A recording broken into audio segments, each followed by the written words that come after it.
बादल गरजे ढम ढम ढम, हवा चले छम छम छम, गाड़ी बोले पम पम पम, चिड़िया बुलाए कौवे को कम कम कम। कैसी लगी? सुपर। और एक सुनाती हूँ। क्या हो रहा है यहाँ पर? ये हमारे सुनने के साथ लड़की कौन है? और इसने ये क्या कपड़े पहन रखे हैं?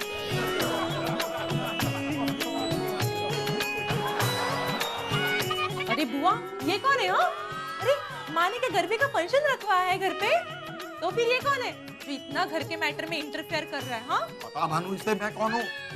देख सुने ना, तेरे डैडी है ने एटले मेरे भाई, जो तुम्हारी रहने दे तू बताने लगेगी तो 1-2 दिन लग जाएंगे। मैं ही बता देता हूँ। मैं हूँ तोला भाई, तेरे बाप का बाप, तेरा दादा। पुनर्जन्म लिया है मैंने। पुनर्जन्म? You mean reincarnation? Like curds? Wow! चुप कर लड़की। और तू ये क्या धज्जिया पहनकर आ गई है? भूल गई हम उस देश के वासी हैं जहाँ साड़ियाँ खींची जाती हैं। मेरा मतलब है जहाँ साड़ियाँ खींचने पर भी खत्म नहीं होती। और ये तुम्हारे कपड़े शुरू होते ही खत्म हो गए। जाओ जाकर ढंग के कपड़े पहन कर आओ। सुना नहीं तुमने? जाओ। हेलो, अच्छा इधर नेटवर्क का लोच है, उधर जाके बात करता हूँ। हेलो, ये बात करना ये। Hello hello hello hello. अच्छा भानु, ये जिग्नेश है ना? हाँ। इसे सुनाई नहीं देता है? हेलो, ये फुई देखो ना, मैं कभी इसे ऐसा फोन पे जोर जोर से चिल्ला के बोल रहा हूँ, हेलो हेलो हेलो, लेकिन सामने तो कोई बोल नहीं रहा है। मैं देखती हूँ। हाँ देखो, हेलो हेलो बोलो, हेलो। ओके चुप। हाँ, कौन चाहिए? अरे नहीं नहीं, जो फालतू बात करने की मेरी आदत है नहीं, पर आपने जो नंबर घुमाया ने, वो रॉन्ग नंबर घुमाया। नहीं, हो जाता है, गलती इंसान से ही होती है। एक बार तो मेरे साथ भी ऐसा ही हुआ था। रॉन्ग नंबर है भानु, फोन काटो और इसे बताओ। रॉन्ग नंबर है। क्या? Wrong number. सुरेश का फोन था। ये भाई सच्ची बोलो ना, सुरेश है ना 1 नंबर का पक्का वादी है। अरे इतना बोलते ना, और ऐसे बोलते बोलते कान में ना कीड़े खड़ जाते हैं। वो बिल्कुल तुम्हारी तरह बात करता है, सेम टू सेम। कोई सॉरी। Wrong number. ये मैं क्यों जाऊँ उसको मिलने के लिए? है मैं क्या उसके बाप का नौकर हूँ? अरे उसको गरज हो कि मेरे को मिलने के इधर आएगा। चुप चुप चुप चुप चुप चुप चुप चुप। क्या यार?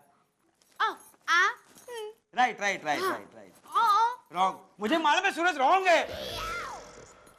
नंबर रॉन्ग था। ये तो क्या फोई है, रॉन्ग नंबर था और मुझे बोल रहे हो कि सूरज का फोन था। ओए एक मिनट फोई, आइला ये कौन है? ये गामड़े दिया। हेलो हेलो, ये मारे घर वे रंबा, ये मारे ढोल के। एक मिनट, तुम ऐसा गांव से क्या लाया? गाय भैंस बकरी है, क्या लाया? क्या हो तो बताओ। बता भानु मैं कौन हूँ? अब आप आए तो आप ही बता दो। मैं ही बता देता हूँ मैं कौन हूँ। टेम्पलिस है। ऐसा गाय बकरी भैंस नहीं लाया तो चलेगा, ऐसा डंडा नहीं दिखाने का है। मेरी हिंदू है ये। अरे मैं तेरे बाप का बाप हूँ। क्या बात करते हो? अरे हाथ तो मिलाओ। अच्छा किया, अच्छा किया आप इस घर में आ गए। आपको पता है हमको है ना तुम्हारे जैसे एक आदमी का मेरे घर में जरूरत थी। ये फुई, इनको बापूजी से मिलवाया क्या नहीं है? पगार बगार नक्की किया इनका? अरे पगार क्यों ऐसा करती हो? एक बार बापूजी को मिला तो पगार डिसाइड हो जाएगा, तो जान छूटेगी कि नहीं है? ये भैया चिरकोट, अभी तू आ गया तो ऐसा खड़ा नहीं रहने का, फटाफट काम पे लगने का। तेरे को ऐसा ढोकला बना, ढोकला ऐसा मस्त है ना, ढोकला बना, और बाद में वो पानी रखने का, गर्म करने का। जाओ चलो जाओ। ये काम वाला नहीं है ये। कौन है तू? कौन है? कौन ये? गुंडा है, गुंडा नहीं, ये बापूजी थोड़ी है ये। बापूजी के दादी नहीं, बापूजी का दादा। ये मेरे दादा है। ये क्या डोबे जैसी बात करती है? क्या सबको मामा बनाने आया है? अरे पागल, मेरे ऐसा दादा तो ऊपर चले गए कि नहीं? पूजा को तोड़ू। हाँ, पू को रखता हूँ। जा को जा। सबका मालिक है। मालिक को क्या बोलते हैं? Boss boss boss boss. Owner owner owner owner owner owner को तोड़। ओनर नर को रखता हूँ, नर नर अभी क्या बाड़ा कैसा रमाड़ रही है करके। बालक कैसा जन्मता जन्मता जन्मता जन्म पुनर्जन्म ये पुनर्जन्म है दादाजी, पुनर्जन्म वाले ए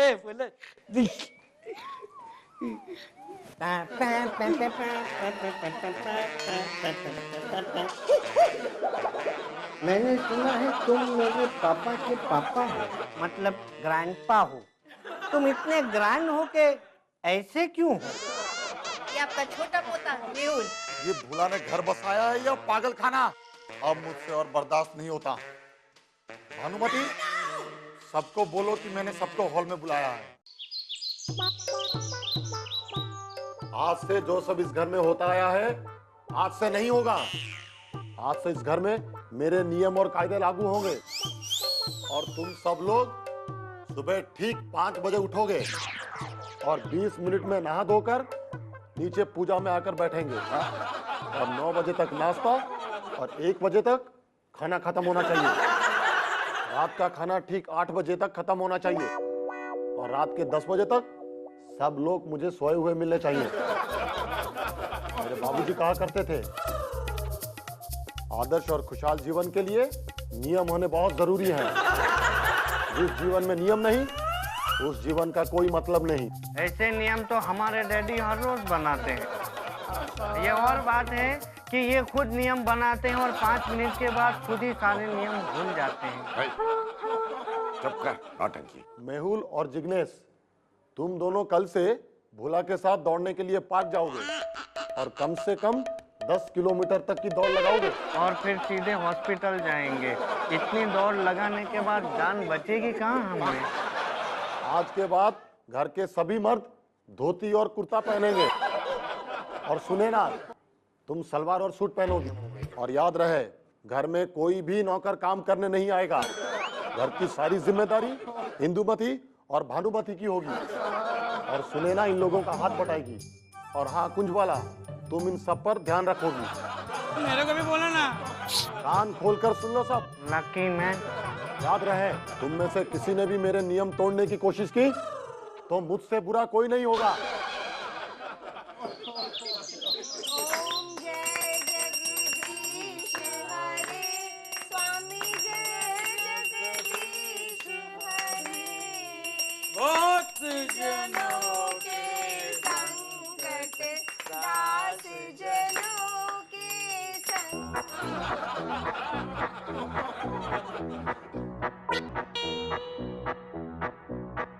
चलो, अरे चलो बोला ना। हम्म।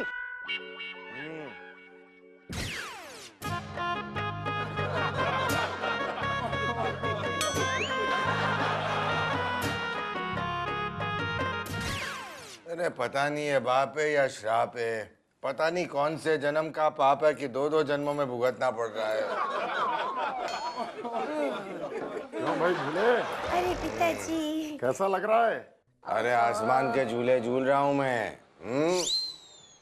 कौन हो भाई और यहाँ क्या कर रहे हो? अपने बाप को भूल रहा है? एक कान के नीचे दूंगा, सारी याददाश्त तेरी दुरुस्त हो जाएगी। पिताजी। हाँ, पुनर्जन्म गिफ्ट धमाका। नमस्ते पिताजी, आइए। बहू, जी पिताजी। क्या मेरे लिए खीर बना के ला? अभी नहीं पिताजी।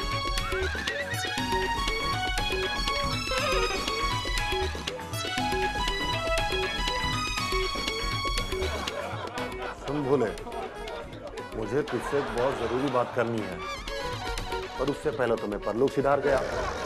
गांव में मेरी एक बहुत पुरानी जमीन, जिसका जिक्र मैंने अपनी पुरानी वसीयत में नहीं की थी, अब लेकिन वो जमीन मैं तुझे देना चाहता हूँ और जिसकी कीमत आज करोड़ों रुपए होगी। शायद इसीलिए ही मेरा पुनर्जन्म हुआ है, ताकि मैं तुझे तेरा हक दे सकूं और अपनी जिम्मेदारी से मुक्त हो जाऊं। क्या हुआ भोले? भाई अचानक मैं बस तरोताजा महसूस कर रहा हूँ पिताजी। पर भोले, इसमें एक समस्या है। कैसी समस्या? समस्या ये है कि मैंने वकील से बात की थी और वकील कहता है कि इस जन्म के नाम से मैं कोई भी वसीयत नहीं बना सकता, इसलिए तू अपनी सारी जायदाद मेरे नाम कर दे ताकि मैं अपने इस जन्म के नाम से एक नई वसीयत बना सकूं और उस वसीयत में उस जमीन का भी जिक्र होगा और ये दोनों चीजें मैं तुझे दे पाऊंगा। सही कहा पिताजी, मैं आज ही अपनी सारी जायदाद आपके नाम ट्रांसफर करवाने के पेपर्स रेडी करवाता हूँ।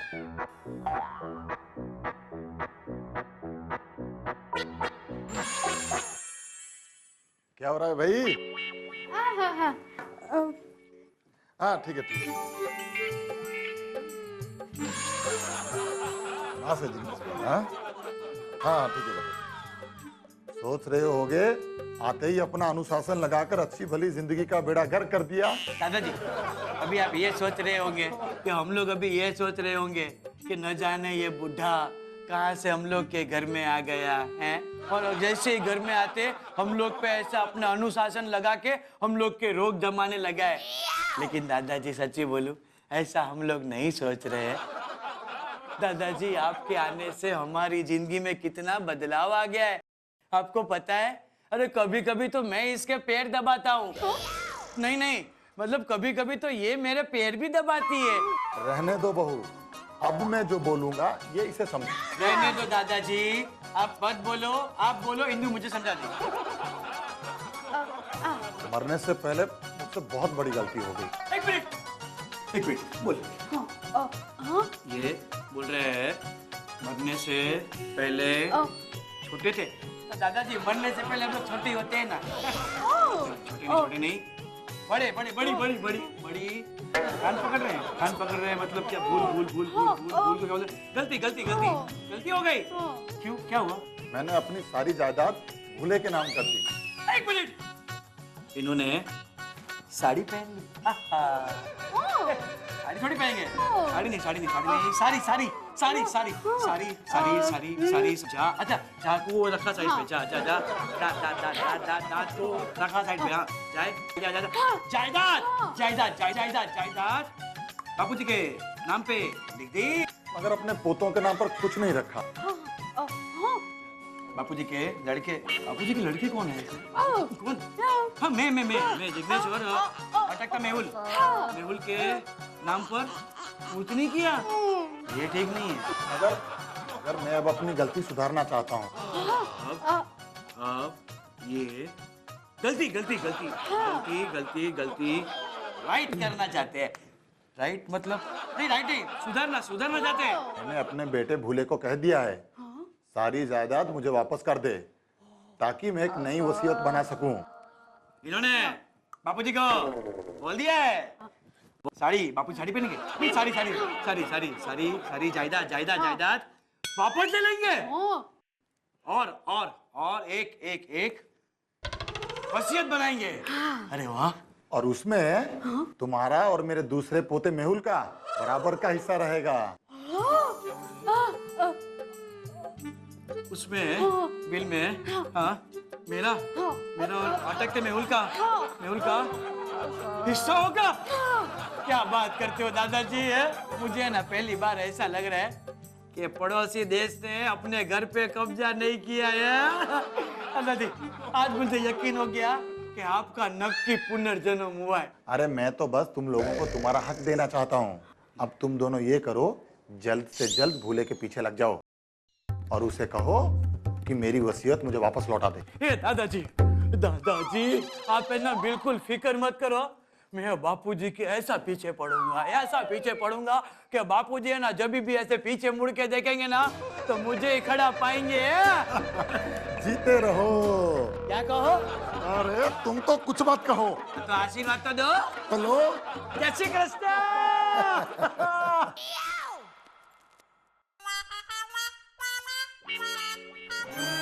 તમારી ચાય।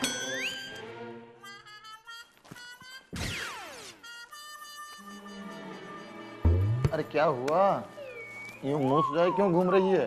पिताजी, मैं आपसे बहुत नाराज हूँ। अरे अरे अरे अरे, मेरी बेटी नाराज है मुझसे? क्या गलती हो गई हमसे जो मुझसे नाराज है?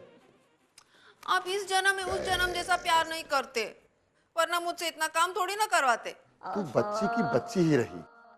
अगर बड़ी हो जाती तो समझदार भी हो जाती, समझ लेती कि मैंने ऐसा क्यों किया। अरे ये करना मेरे लिए बहुत जरूरी था। पिछले जन्म में तू अकेली थी, मगर इस जन्म में मेरे पोते पोती सभी हैं। अगर मैं तेरे ऊपर नियम कायदे कानून लागू नहीं करता तो मेरे ऊपर पक्षपात का इल्जाम लग जाता। ये तो है, पर सुन, मैंने तेरे लिए कुछ सोच रखा है। ये जो भूले है ना, ये मेरी सारी संपत्ति मुझे लौटाने वाला है। पिछले जन्म में तो मैंने तेरे को कुछ नहीं दिया, पर इस जन्म में मैं चाहता हूँ कि मेरी जायदाद में तेरा भी हिस्सा हो। अरे पण पिताजी, मेरे को कुछ नहीं चाहिए। जो फालतू बात करने की मेरी आदत है नहीं, पर आपके जाने के बाद भूला भाई ने बिल्कुल आपकी तरह मेरा ख्याल रखा है। मैंने भी उनको अपना बड़ा भाई नहीं बल्कि पिता मान लिया है। मुझे कुछ नहीं चाहिए, उनका जो भी है वो मेरा ही तो है। वो सब तो ठीक है भानु, मगर पल्ले में 4 पैसे होने बहुत जरूरी होते हैं। हाँ, ये तो मैंने सोचा ही नहीं। बोलो। सोच ले, कल अगर भूले सब कुछ गवा बैठा तो कौन करेगा उसकी मदद पैसों से? अरे हाँ, ये तो मैंने सोचा ही नहीं। बोलो। तो फिर मैं जैसा कहता हूँ वैसे करती जा। अब लग जा भूले के पीछे और भूले को बोल सारी जायदाद मेरे को लौटा दे, ताकि मैं अपने फर्ज को पूरा कर सकूं। ठीक है, पर मैं भी कितनी बुद्धू हूँ। आप मेरे बारे में इतना सोचते हैं, मेरी भलाई सोचते हैं, और मैं हूँ कि आप ही को गलत समझ बैठी।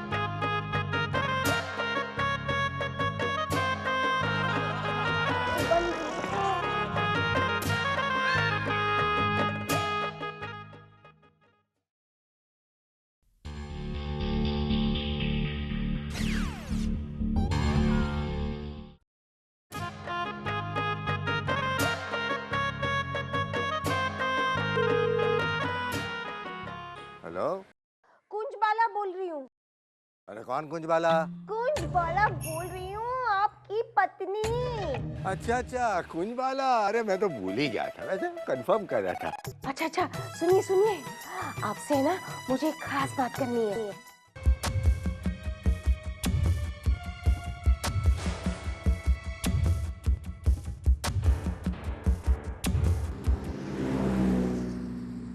बापूजी, मुझे आपसे एक बात करनी है। बोलो बोलो। दरअसल है ना, आपको आपकी जितनी भी जायदाद है ना, वो फौरन दादाजी के नाम कर देनी चाहिए। हाँ। अरे भाई, वो तो मैं करने ही वाला हूँ, लेकिन मैं पूछ सकता हूँ कि इसमें तुम्हारी क्या दिलचस्पी है? देखा बापूजी, आपने मुझे ये तो पूछा ही नहीं कि मुझे इसमें क्या दिलचस्पी है। जैसे आप चाहते हो कि आपके बेटे आपकी बात माने, तो आपको भी दादाजी की बात माननी चाहिए कि नहीं है? ग्रैंडपा के नाम सारी जायदाद कर दीजिए ना। इस दुनिया में तू क्यों आया है? आज तूने पपीता खाया है। ये संसार तो माया है, सारा लोग इसी में समाया है।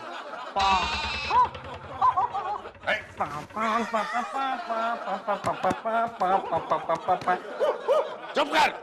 देखो, मैंने वकील बुलाया हुआ है। पिताजी, आप मेरे बेडरूम में जाइए, वहां मेरा वकील आपका इंतजार कर रहा है। अच्छा ठीक है। नमस्कार वकील साहिब, नमस्कार। आशा है कि आप जायदाद के कागजात सब साथ ही लेके आए होंगे। पिताजी, आप? हाँ, तुम्हारे पिताजी बद्री और हमारा पुराना वफादार सेवक। इसी के जरिए तुम्हें मिली थी ना मेरी और इस घर की एक एक जानकारी। बेशर्म! जिस घर में मैंने 30 साल गुजारे, जिस घर में मुझे नौकर नहीं अपने परिवार का एक सदस्य बनाकर रखा, आज तू उसी घर को लूटने चला था। अरे तो क्या करते हम? आपको यूं खास खास कर मरते हुए नहीं देख सकते थे हम। आपने तो पढ़ा लिखा दिया, पर नौकरी कहाँ मिली? दर बदर की ठोकरें खाई हमने नौकरी के लिए, किसी ने नौकरी नहीं दी। हम तो चपरासी की नौकरी करने के लिए भी तैयार थे। बताइए तो क्या करते हम? अरे तो मर जाने दिया होता हमें। कम से कम इस कलंक से तो बचते कि जिस थाली में खाया उसी में छेद किया। तूने तो हमारी जिंदगी भर की ईमानदारी पर कालिख पोत दी। बस बद्री, बस।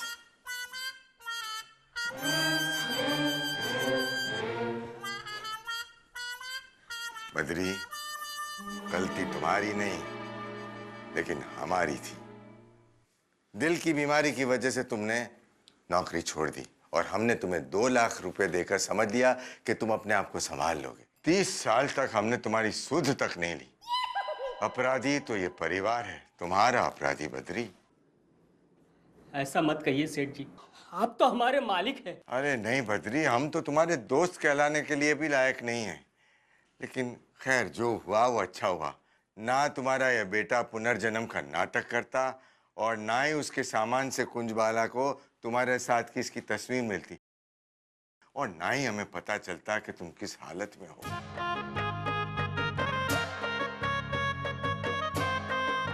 अरे ये तो वही वाली बात हो गई, न सावन सूखे न भादो हरे, कौवा खाए मोती और हंस बेचारे भूखे। सच कहूं मालकिन, 30 साल यहाँ रहा मैं, पर आपके मुहावरे तब भी समझ नहीं आ रहे थे और अब भी नहीं। इस मामले में तो भगवान ने भी हथियार डाल दिए हैं बद्री। आज से तुम्हारी जिम्मेदारी हमारी। अच्छे से अच्छे डॉक्टर को तुम्हें दिखाएंगे और देखना, इलाज होकर तुम बिल्कुल ठीक हो जाओगे और हमारे साथ डांडिया राज भी खेलोगे हैं। और तुम्हारा ये नौटंकी बेटा, अरे बहुत मारा है इसने मुझे। हाँ, माफी चाहते हैं मालिक। अरे मेरी इस गलती के लिए तो मुझे भगवान भी माफ नहीं करेगा। कोई बात नहीं बेटा, इससे एक फायदा भी हुआ। तुमने कुछ घंटों के लिए ही सही मेरे बाप को मेरे लिए जिंदा कर दिया है। अब तुम बिल्कुल चिंता मत करना, तुम्हारे लिए अच्छी से अच्छी नौकरी मैं ढूंढ कर रखूंगा। और ये बद्री की बिल्कुल चिंता मत करना। बद्री अब हमारी जिम्मेदारी है, तुम जाकर अपना भविष्य बनाओ।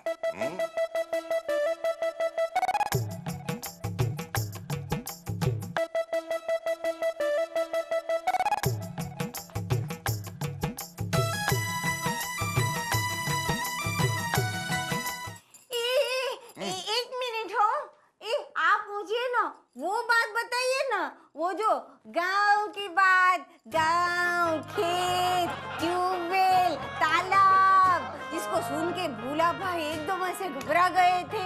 क्या बातें बताइए? क्या कुंजबाला, बेकार की बातें छोड़ो ना। ना ना ना, कोई बेकार की बात नहीं है। बताओ। कुछ खास नहीं मालकिन, याद है आपको, कुछ दिन के लिए हम इनके साथ इनके गांव गए थे।